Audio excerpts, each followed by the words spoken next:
कश्मीर मामा क्या क्यों गोठ वली मोहम्मद बुलानी में मुरादवा में नीगर बुढ़ी फोत वियो है।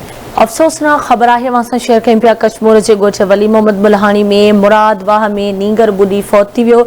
नीगर साजिद बुल्हानी दोस्तन सां गॾु मुरादवाह में विंझंदे बुढ़ी फौत थियो आहे। लाश घर पहुचण ते कोहराम मची वियो।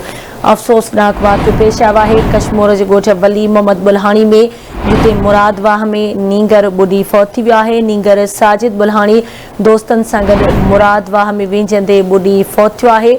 लाश घर पहुचण ते कोहराम मची वियो।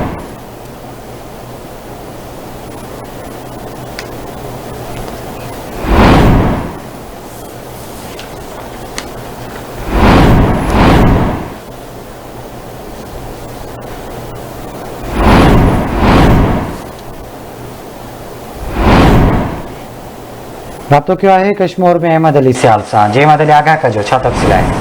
आज बिल्कुल कश्मीर वेझो गोठ वली मोहम्मद बुल्हानी में मुरादवा में वेझे नीगर बुढ़ी फौत थी वियो आहे। 15 सालन जो साजिद बुल्हानी दोस्त सां गॾु मुरादवा में वेझे बुढ़ी फौत थी वियो आहे। नौजवान जो बुढ़ी वजण जे इतला ते भर पासे वारे रवासन पारां पहुची करे लाश कढी वरितो आहे ऐं नीगर जो मर्द जॾहिं घर पहुतो आहे त घर में काराम मची वियो आहे। जी मेहरबानी अहमद अली तफ़सील खां आगाह करण जे लाइ।